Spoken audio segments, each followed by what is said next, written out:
नमस्कार दोस्तों, education brain YouTube channel में आपका स्वागत है।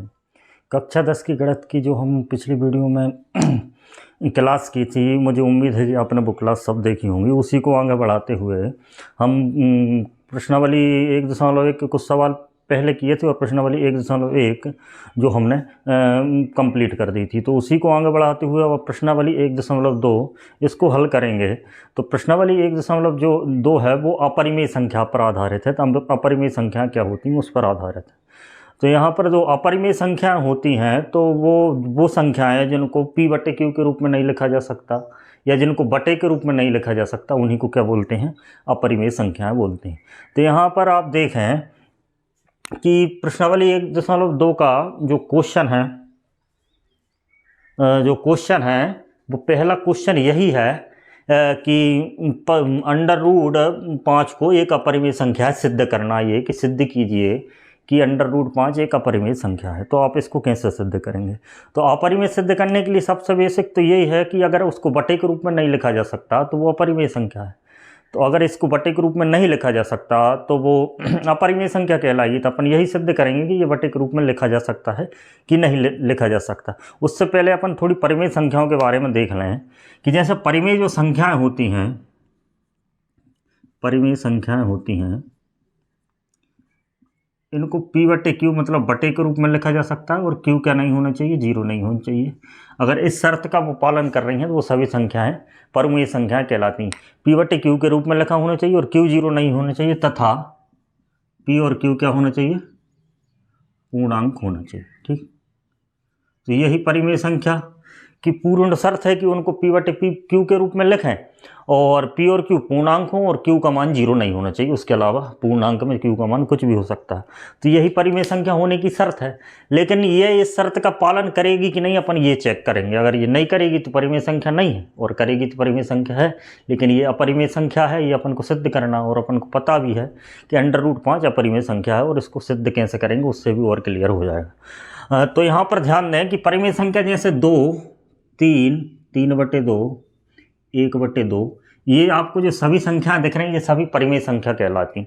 जैसे 2 को भी p/q के रूप में लिखा जा सकता है क्योंकि 2/1, और 3 को भी लिखा जा सकता है 3/1। तो ये सभी क्या है? परिमेय संख्याएं हैं। तो परिमेय संख्या 2, 3, 3/2 क्योंकि p/q के रूप में लिखा है और q 0 भी नहीं है, और p और q दोनों पूर्णांक संख्याएं भी हैं। क्या है? पूर्णांक संख्याएं भी हैं। तो इसी आधार पर अपन सिद्ध करेंगे।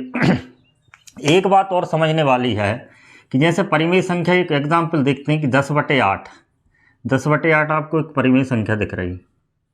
10/8 एक परिमेय संख्या है, ये आप जानते हैं। तो 10/8 एक परिमेय संख्या, क्योंकि इसको p/q के रूप में भी लिखा गया है और p और q दोनों पूर्णांक भी हैं और q का मान 0 नहीं है। मतलब परिमेय संख्या की पूरी शर्तों को कंप्लीट कर रही है। लेकिन p/q जो 10/8 लिखा है, इसको अगर अपन सिंपली फॉर्म में लिखें, मतलब ये क्या हो रहा है कि 2 से कट रहा है। 2 पंजे 10 और 2 चौके 12, तो 5/4 भी एक परिमेय संख्या है, 10/8 भी एक परिमेय संख्या है। ये दोनों परिमेय संख्याएं समतुल्य परिमेय संख्याएं कहलाती हैं। यहाँ पर 5/4 जो कि सिंपली फॉर्म में लिखा गया है, सरलीकृत रूप में लिखा गया। तो इस सरलीकृत रूप में अगर किसी परिमेय संख्या को लिख दिया जाए, सरलीकृत अगर रूप में किसी परिमेय संख्या को लिख दिया जाए, इस बात को ध्यान रखना क्योंकि इसी के आधार पर ही हम इसको सिद्ध करेंगे। सरलीकृत रूप में अगर किसी परिमेय संख्या को आपने लिख दिया, तो सरलीकृत रूप में लिख दिया तो जो p/q का मतलब जो p का मान 5 है और q का मान 4 है, तो 5/4 का कोई भी उभयनिष्ठ गुणनखंड नहीं होगा। मतलब 5/4 का जो गुणनखंड होगा उभयनिष्ठ, वो 1 के अलावा कुछ नहीं होगा। इसका मतलब ये है कि जैसे 5 है तो 5 में तो 5 से भाग जाता है और 4 में 4 से भाग जाता है। अभी समझ में नहीं आ रहा, देखो जैसे 10/8 लिखा था, आपका क्या लिखा था? 10/8। तो 10 और 8 लिखा था, 10 और 8 दोनों में 2 से भाग जा रहा है। मतलब इनका उभयनिष्ठ गुणनखंड 2 है। क्या है? उभयनिष्ठ गुणनखंड जो कॉमन गुणनखंड है वो 2 है। और इसमें 5/4 में किसी से भाग नहीं जा रहा, केवल 1 के अलावा, क्योंकि 1 में तो सब संख्याओं में भाग जाता है। तो यहाँ पर इनका मान लो कि उभयनिष्ठ गुणनखंड कुछ कॉमन नहीं है ना। मतलब परिमेय संख्या को अगर सरलीकृत रूप में लिखा जाए तो उनका उभयनिष्ठ गुणनखंड या उन दोनों का एचसीएफ भी बोल सकते हैं कि उन दोनों का महत्तम समापवर्तक केवल 1 होता है। तो इस प्रकार की संख्याएं, जैसे इनका महत्तम समापवर्तक 1 है, तो इन संख्याओं को क्या कहते हैं? सह अभाज्य संख्या कहते हैं। क्या कहते हैं? सह अभाज्य संख्या। मतलब जिनमें कोई भी अभाज्य गुणनखंड कॉमन नहीं होता है ना, क्योंकि यहाँ तो अभाज्य गुणनखंड दो कॉमन है, दो अभाज्य संख्या है। इसको जैसे 5 गुणित 2 लिख सकते हैं और इसको 4 गुणित 2 लिख सकते हैं, है ना। 5 गुणित 2 लिख सकते हैं और 4 गुणित 2 लिख सकते हैं, तो इनमें अभाज्य गुणनखंड तो दो कॉमन है। लेकिन यहाँ पर अगर परिमेय संख्या को सरलीकृत रूप में लिख दिया जाए तो उनमें अभाज्य गुणनखंड कॉमन नहीं रहता है। अभाज्य गुणनखंड रहता ही नहीं, कॉमन वाला अभाज्य गुणनखंड नहीं रहता, उनका कॉमन केवल एक ही रहेगा जो कि अभाज्य संख्या नहीं है। तो ऐसी संख्याओं को सह अभाज्य संख्या कहते हैं जिनका कोई भी अभाज्य गुणनखंड कॉमन नहीं रहता। और इसी आधार पर ही हम ये सिद्ध करेंगे कि ये एक अपरिमेय संख्या है। तो इसको कैसे सिद्ध करेंगे, आइए इसको देखते हैं। तो देखिए जी, पहला ही क्वेश्चन है अपरिमेय संख्या सिद्ध करना। तो यहाँ पर लिखा है कि √5 को सिद्ध कीजिए कि ये अपरिमेय संख्या। इस क्वेश्चन को करने से पहले एक बात और ध्यान रखने वाली है कि यहाँ पर पूछा गया है कि √5 को सिद्ध कीजिए कि ये अपरिमेय संख्या है। तो इसके आधार पर ही, जैसे आपसे ये भी पूछ लिया जाए कि √2 को सिद्ध कीजिए कि ये अपरिमेय संख्या, √3 को सिद्ध कीजिए कि ये अपरिमेय संख्या है, तो अंडर में जितनी भी संख्याएं आएंगी जो पूर्ण वर्ग नहीं होंगी, जैसे √9 को सिद्ध करना नहीं होगा, 9 का तो 3 हो जाएगा। लेकिन जो अभाज्य संख्याएं होंगी या अभाज्य संख्याएं होंगी उनको सिद्ध करना रहेगा कि ये अपरिमेय संख्या है। तो अपन इसी के आधार पर ही, वैसे मतलब एक सवाल आपने सीख लिया इसका पूरा पैटर्न, तो आप √5, √2, √3 इस प्रकार के सभी सवालों को कर सकते हैं। तो आप इसको देखते हैं। तो देखो, इसको सिद्ध करने से पहले अपन ये करते हैं कि अपरिमेय सिद्ध करना है अपन को। तो अपन ऐसा मान लेते हैं कि यह एक परिमेय संख्या, क्या मान लेते हैं कि √5 एक परिमेय संख्या है, क्योंकि वो अपरिमेय की परिभाषा है वो इसी आधार पर दी जाती है कि जो परिमेय नहीं है वो ही अपरिमेय संख्या है। तो अपन इसको परिमेय मान लेंगे और ये परिमेय के कुछ गुण का पालन नहीं करेगी, उसी आधार पर अपन ये बोल सकते हैं कि ये अपरिमेय संख्या। तो आइए देखिए इसको कैसे करते हैं। देखो, तो सबसे पहले अपन क्या करते हैं कि इसको मान लेते हैं,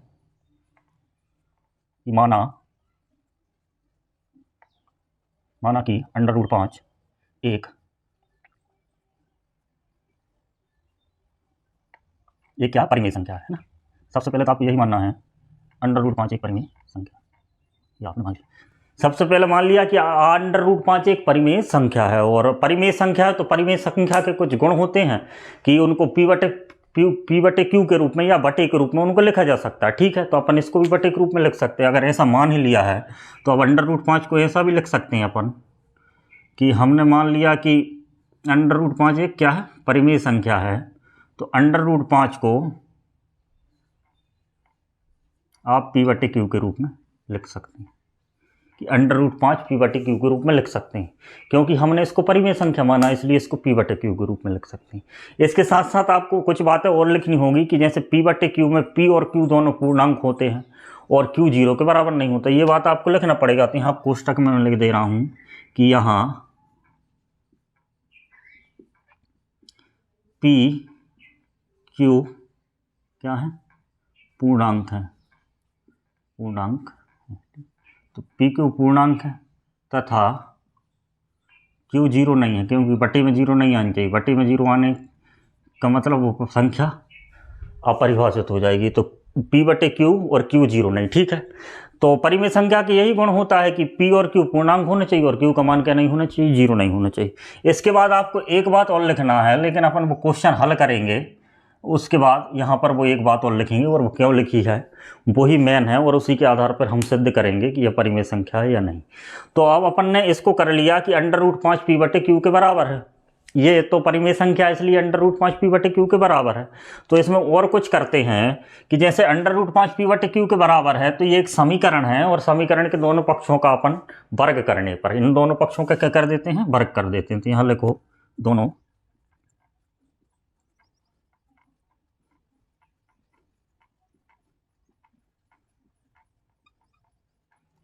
तो जो समीकरण है उसके दोनों पक्षों का हमने वर्ग कर दिया। वर्ग कर दिया मतलब √5 का भी वर्ग होगा, √5 का भी वर्ग होगा, और इधर इस तरफ P और Q इन दोनों का भी वर्ग होगा। √5 का भी वर्ग हो गया और P/Q दोनों का वर्ग हो गया। अब अंडर का अगर वर्ग लगा दिया जाए तो उसका अंडर हट जाता है। ठीक है, तो ये तो आपको पता होना चाहिए। जैसे आप √3 का स्क्वायर लगाएंगे तो अंडर रूट हट जाएगा और स्क्वायर खुल के बाहर आ जाएगा। तो यहाँ पर देखें तो आप अंडर रूट 5 का वर्ग लगा है तो अंडर रूट 5 तो खुल के 5 हो जाएगा, और यहाँ पर ये देखें तो ये पी स्क्वायर बटे क्यू स्क्वायर हो जाएगा। ये बात आप समझ लें, ठीक है। क्योंकि अंडर रूट 5 का वर्ग लगा है तो अंडर रूट 5 का वर्ग लगाने का मतलब ये है कि अंडर रूट से बाहर 5 आ जाएगा, और पी बटे क्यू का होल वर्ग मतलब पूरे बटे में वर्ग लगा है तो वो वर्ग अलग अलग भी बांट सकते हैं, जैसे हमने पी का वर्ग और क्यू का वर्ग कर दिया। अब आप यहाँ से और हल करें इसको, पी बटे क्यू स्क्वायर है और बराबर 5 है, तो जो क्यू स्क्वायर आप देख रहे हैं तो ये बटे में है, इस तरफ जाएगा तो ये कायम हो जाएगा, 5 गुणाम हो जाएगा, 5 के गुणाम हो जाएगा, तो 5 क्यू स्क्वायर ये बटे में है तो इस तरफ जाएगा तो ये 5 के गुणाम हो जाएगा, तो 5 क्यू स्क्वायर बराबर हो जाएगा आपका पी स्क्वायर, ठीक। इसको आप दे दीजिए समीकरण 1, ठीक। 5 क्यू स्क्वायर बराबर पी स्क्वायर। तो देखिए यहाँ तक हम पहुँच गए थे कि पी स्क्वायर बटे क्यू स्क्वायर बराबर 5 था, तो क्यू स्क्वायर आपने इधर पहुँचा दिया, तो 5 क्यू स्क्वायर बटे पी स्क्वायर। आप यहाँ पर अब समीकरण आपने 1 मान लिया है।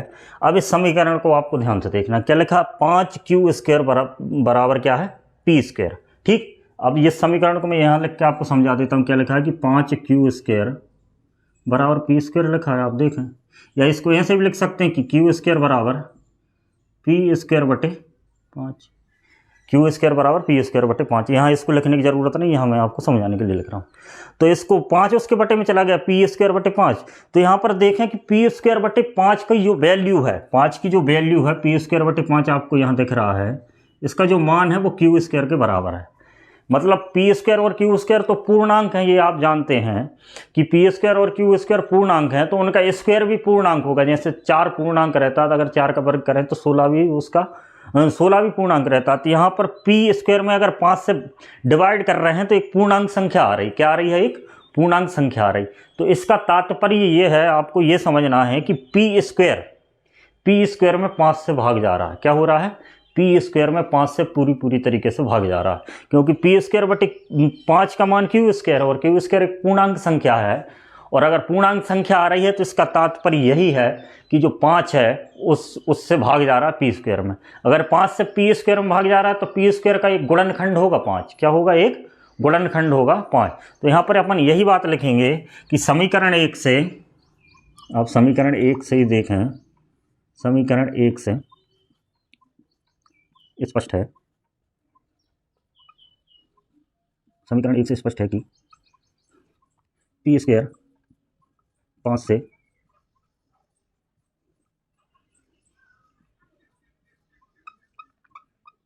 विभाजित होता है। तो समीकरण 1 से स्पष्ट है कि जो पी स्क्वायर है वो 5 से पूरी तरीके से विभाजित होता है, ठीक। अगर पी स्क्वायर अगर 5 से विभाजित होगा तो पी भी 5 से विभाजित होगा। ये एक प्रमेय है, प्रमेय 1.2 आपकी इसमें ही दी गई है बुक में, कि अगर पी स्क्वायर, जैसे एक प्रमेय का कथन ये है कि अगर ए एक प्राइम नंबर है, ए एक अभाज्य संख्या है, और वो पी स्क्वायर एक मान लिया अपन ने कि पी स्क्वायर को विभाजित करती है।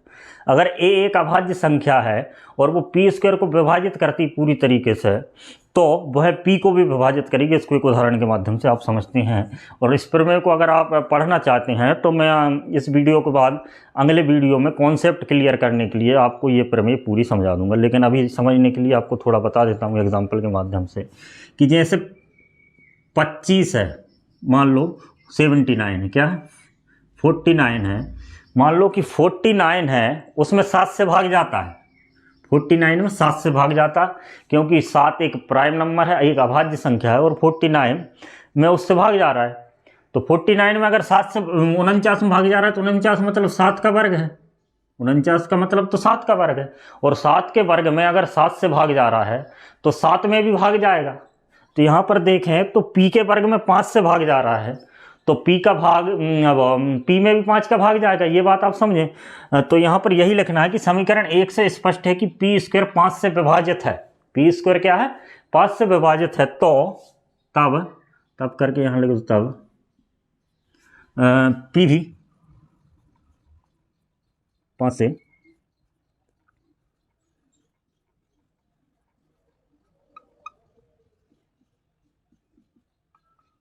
अगर पी स्क्वायर 5 से पूरी तरीके से विभाजित है तो पी भी 5 से विभाजित होगा। ये प्रमेय है, इसको मैं सिद्ध करके आपको बता दूंगा और उदाहरण के माध्यम से आप यहाँ देख सकते हैं कि 49 जो कि 7 का वर्ग है वो 7 से विभाजित हो रही है। 7 एक प्राइम नंबर, एक अभाज्य संख्या है, तो 7 का वर्ग 7 से विभाजित हो रहा है तो 7 भी 7 से विभाजित होगा। ठीक, तो इसी उदाहरण के माध्यम से अभी आप इसको समझने का प्रयास करें कि पी स्क्वायर अगर 5 से विभाजित है, इस समीकरण से हमको पता चला है, तो पी भी 5 से विभाजित होगा। अब यहाँ पर और क्या निष्कर्ष निकल रहा है? निष्कर्ष ये निकल रहा है कि पी स्क्वायर 5 से विभाजित है तो पी भी 5 से विभाजित होगा। अगर पी 5 से विभाजित होगा तो 5 से विभाजित होने का मतलब ये है कि वो 5 के पहाड़े में, 5 के टेबल में या 5 के गुणन में, 5 के गुणजों में आएगा। कैसे? जैसे पी स्क्वायर 5 का आपका पहाड़ा पड़ा होगा, 5 15 20 25, तो ये 5 का पहाड़ा होता है। जैसे 5 दूनी 10, 5 की 15, 5 में 25। तो इस पहाड़े में जो अंक आ रहे हैं, जो आपकी संख्याएं आ रही हैं, उन्हीं में से एक संख्या पी भी होगी, क्योंकि पी 5 से विभाजित है ना। इसका मतलब यही होता। अगर पी 5 से विभाजित है तो जो पी है उसका एक गुणनखंड 5 होगा। ठीक है, जैसे आप यहीं एक संख्या ले लें कि 20 के जो गुणनखंड करते हैं वो क्या आता है? 2 की घात 2 + 5, है ना। तो गुणनखंडों का मतलब यही होता है, गुणनखंड में जितनी संख्याएं आएंगी उन सभी संख्याओं से जिस संख्या के गुणनखंड निकालना है उसमें भाग जाएगा। तो यहाँ पर भाग जा रहा है 5 से, तो 5 पी का एक गुणनखंड होगा। ठीक है, और पी की जो वैल्यू होगी वो 5 के रूप में होगी। 5 एकम 5, 5 दूनी 10, मतलब 5 गुणज के रूप में होगी। तो इसी आधार पर अपन ये बोल सकते हैं कि पी भी 5 से विभाजित होगा। तो देखें, पी भी 5 से विभाजित होगा, तो ये बात आपकी क्लियर हो गई। अगर पी 5 से विभाजित है तो पी बराबर क्या होगा?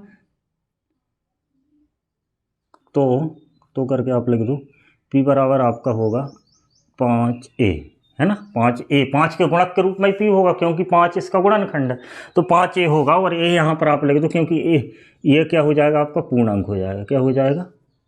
पूर्णांक है, ये पूर्णांक। ये बात आप समझ गए। इसका मतलब ये है कि जो p है वो 5 से विभाजित हो रहा है, तो वो 5 के गुणज में होगा, या 5 उसका गुणनखंड है, तो उसको इस रूप में लिख सकते हैं, p बराबर 5a। ये बात आप समझ गए। इसके बाद अगर p बराबर 5a है तो आप p का मान आप यहाँ रख सकते हैं समीकरण 1 से। तो अपन लिखेंगे p का मान समीकरण 1 में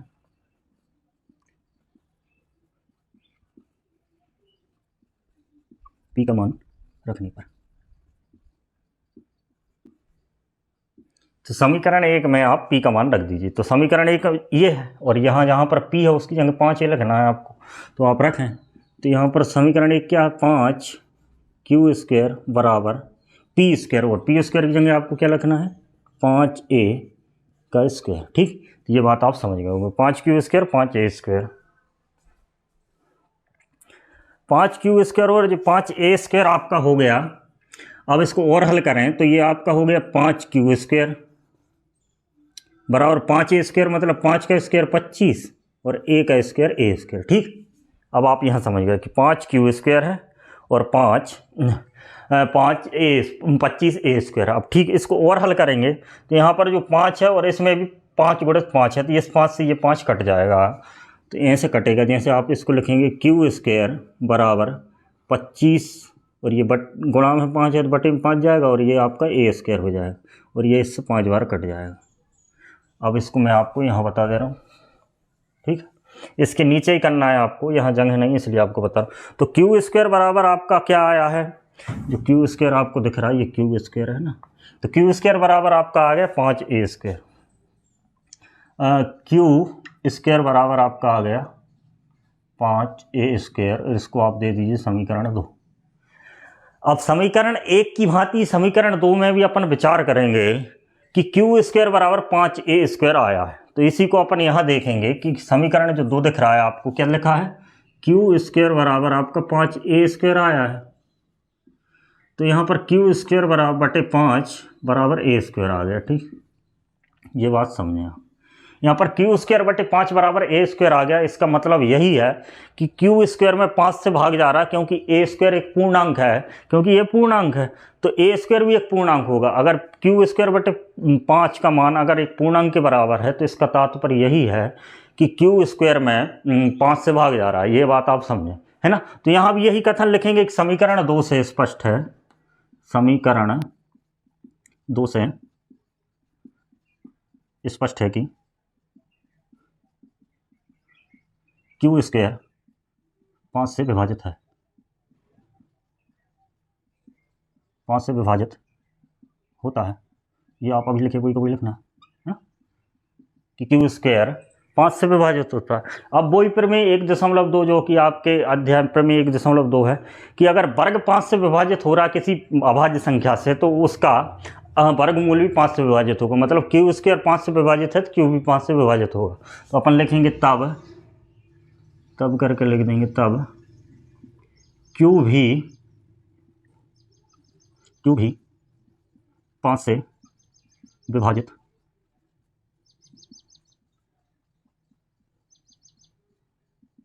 होगा। ठीक, देखिए ये क्वेश्चन है ना, इसमें जो सिद्ध कर रहे हैं इसमें थोड़ा कॉन्सेप्ट क्लियर होना चाहिए और ये थोड़ा सैद्धांतिक क्वेश्चन है। इसमें आपको कैलकुलेशन और ज़्यादा गणनाएं नहीं करनी, आपको कॉन्सेप्ट समझना है। इसका आप बार बार रिवीजन करेंगे तो आपको ये ज़रूर समझ में आएगा।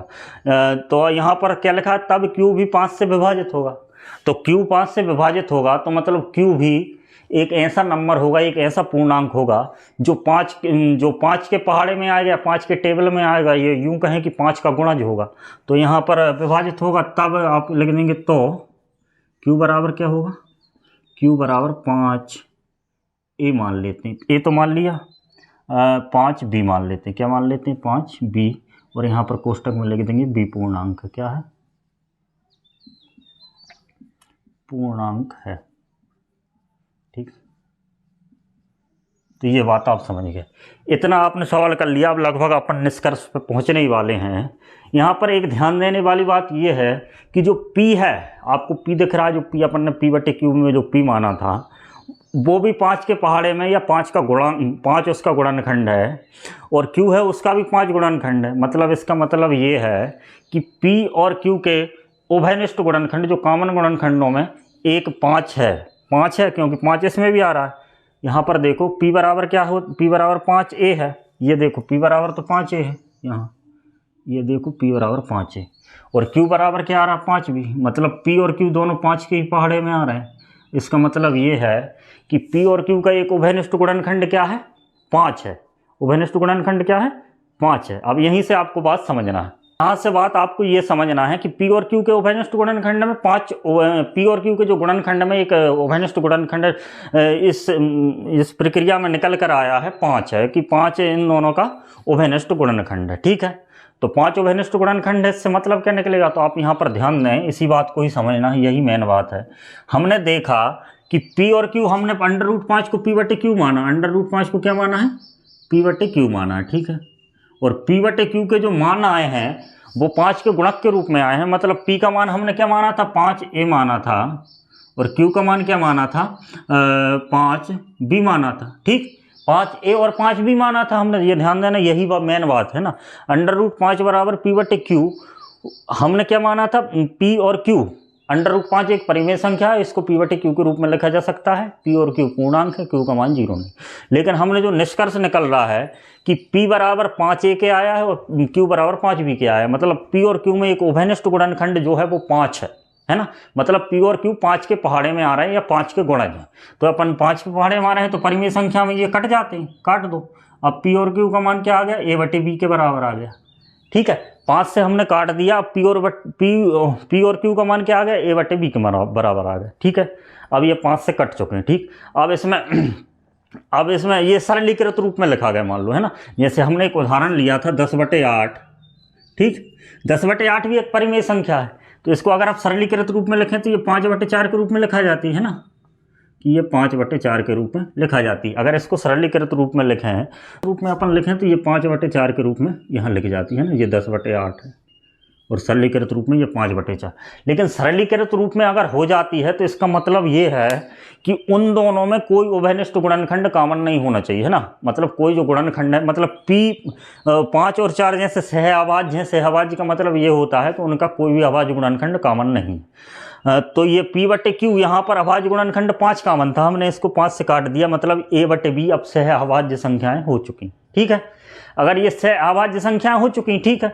अब सह अभाज्य है तो P बटे Q को A बटे B के रूप में लिखा है हमने, तो A बटे B के रूप में लिखा है, और ये सह अभाज्य संख्या है। अब इनमें कोई अभाज्य गुणनखंड कॉमन नहीं आना चाहिए, है ना, क्योंकि अब अपन ने इनको सह अभाज्य के रूप में मान लिया।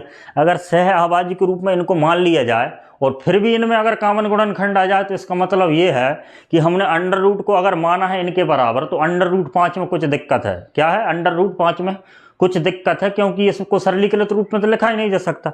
जैसे हमने P बटे Q को 5 से काट के A बटे B के रूप में लिख दिया। अब इधर आइए, तो अगर ये P बटे Q की जगह आप A बटे B लिखेंगे, क्या लिखेंगे? A बटे B लिखेंगे, और इसको पूरी तरीके से ऐसे ही हल करेंगे, तो फिर आखिरी में जाके A बटे B के भी एक 5 जो है वो अभाज्य गुणनखंड वो फिर से कॉमन आने लगेगा। तो यह प्रक्रिया कितनी बार करेंगे? तो 5 कॉमन आने लगेगा, फिर हम 5 को यहाँ रखेंगे, 5 से 5 काटेंगे, फिर कुछ एक नए, जैसे A बटे B माना तो उसके बाद C बटे D मानेंगे, फिर यहाँ पर C बटे D रखेंगे, और फिर 5 कॉमन आने लगेगा। मतलब ये प्रक्रिया तो लगातार चलती रहेगी। मतलब जो P बटे Q है अंडर रूट 5 के बराबर है, उसको सरलीकृत रूप में ही नहीं लिखा जा सकता, है ना, उसको सरलीकृत रूप में नहीं लिखा जा सकता। और परिमेय संख्या का गुण क्या है कि आप उसको सरलीकृत रूप में लिख सकते हैं। क्या लिख सकते हैं? उसको सरलीकृत रूप में लिख सकते हैं। तो A बटे B मान लिया हमने, A बटे B को 5 से काट दिया। अब इसको अगर ये सहअभाज्य रूप में आ गया, ऐसा मान लो कि सहअभाज्य रूप में आ गया, और सहअभाज्य रूप में आ गया, फिर से यही प्रक्रिया करेंगे तो फिर से 5 कॉमन आने लगेगा, ठीक है। तो अपन यही मान लेते हैं कि P बटे Q जो है ना वो पहले से ही सहअभाज्य है। क्या है? पहले से ही क्या है? सहअभाज्य है। तो यहाँ लिख देंगे, ये यहाँ से इतना रहेगा, P और Q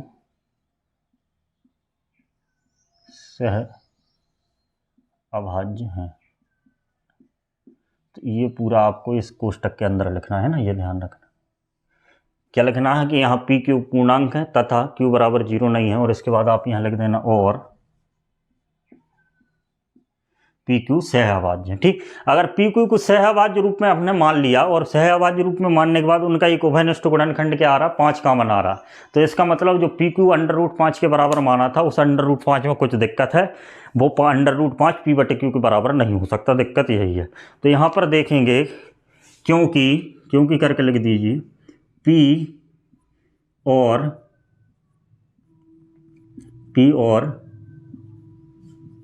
Q सहअभाज्य हैं। P और Q क्या है? सहअभाज्य हैं, फिर भी इनका उभयनिष्ठ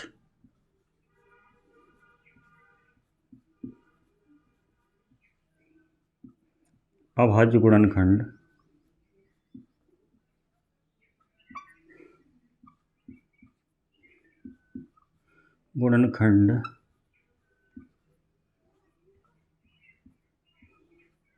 पाँच, यहाँ पर देख 5 प्राप्त हो रहा है।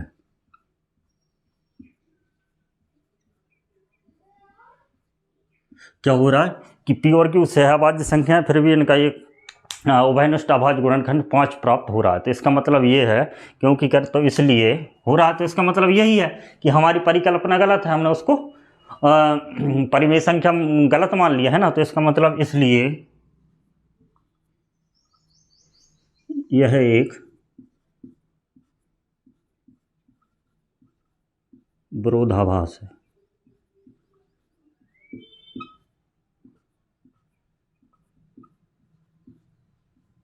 ना, विरोधाभास है, क्योंकि हमने जो माना है उसके विपरीत आ रहा है जी। तो लिख देंगे, तो अतः विरोधाभास है हमारी परिकल्पना, यहाँ करके लिख दीजिए, अतः हमारी परिकल्पना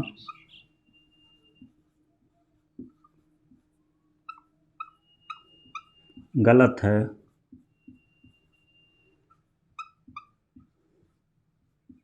परिकल्पना गलत है। अंडर रूट 5 एक अपरिमेय संख्या, बस ये सिद्ध होगा, एक अपरिमेय संख्या है। यही सिद्ध करना था, ये संख्या है। ये हो गया, आप लिख देना यहाँ इति सिद्धम।